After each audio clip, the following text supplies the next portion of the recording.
Section 4. You will hear part of a lecture about factors you should consider when creating advertising materials and the effects they can have on your product sales. First, you have some time to look at questions 31 to 40.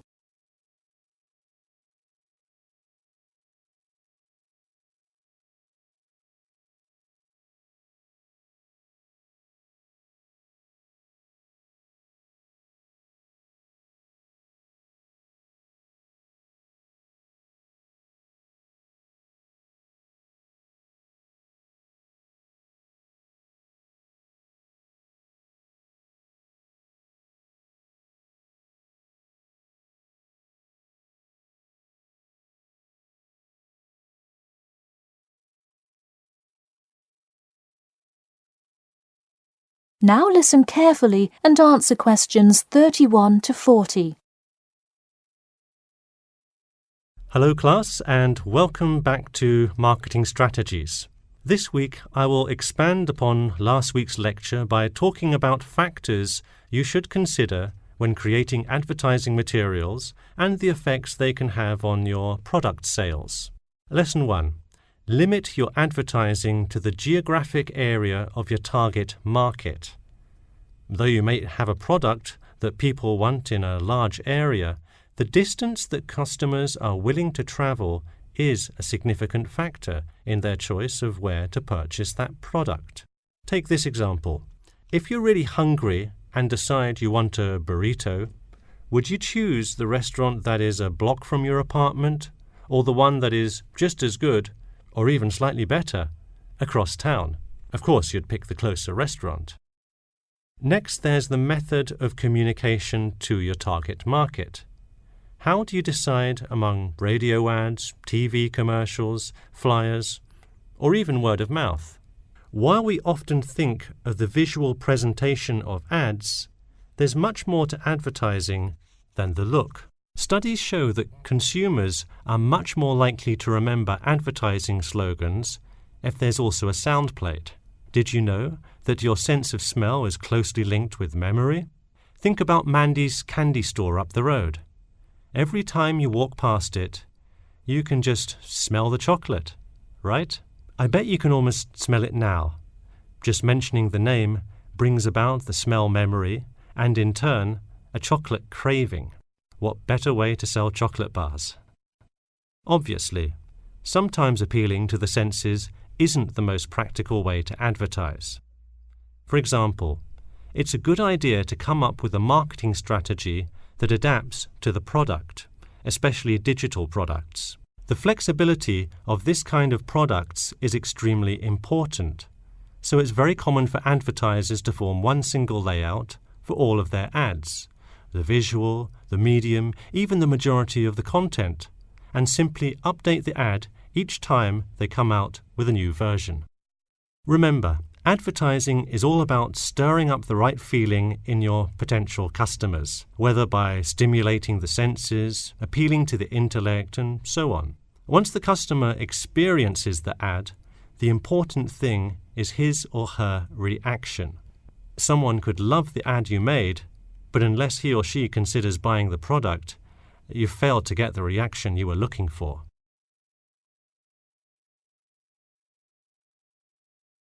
So once you have successfully reached your target customer and you have his or her business, often you'll want to expand to a larger market. More often than not, the same marketing strategies you used in your small campaign may not work for a larger audience. The larger you scale your product, the more factors you must consider. For instance, Apple operates worldwide, so they must tailor their advertising for each market they enter. Often you'll see Apple ads on international flights that appear not only in English, which is the lingua franca of most regions, but also in the native languages of the majority of passengers. I traveled to Russia last week, and it was really interesting to see the same Nike ad that I've seen 100 times, except this time it was in Russian. Okay, going back to the medium of the advertisement, even after choosing to create print ads, instead of radio announcements, television commercials, etc. There is more to consider. If you print your ad in a newspaper, it will be read by a far different audience than if you print your ad in a popular magazine. Would you put an ad for the new Justin Bieber album in a newspaper? Probably not, because that product is most suitable for youths. Let's face it, do you know anyone under the age of 25 that buys a newspaper? No. Now let's try a few strategy exercises. Imagine you're a company that is aiming to improve the environment by making products that reduce human waste. How would you advertise your product? Clearly, it would send the wrong message if you put up flyers or other materials that cause lots of waste paper.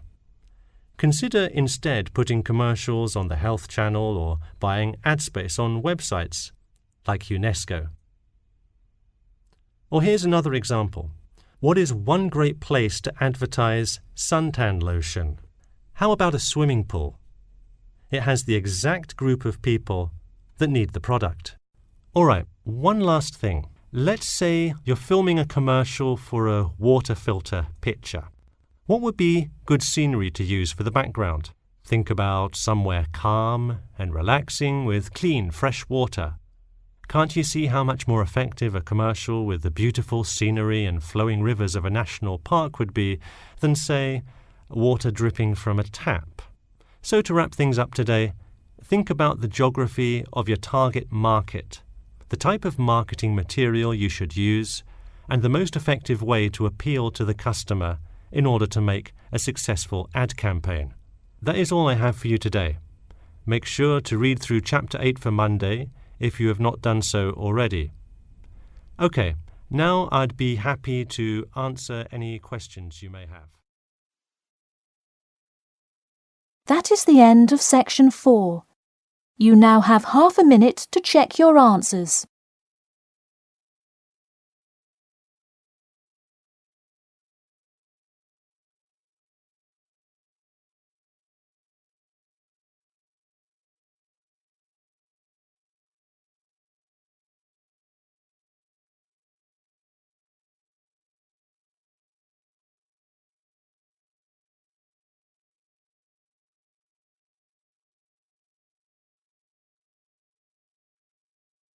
That is the end of the listening test.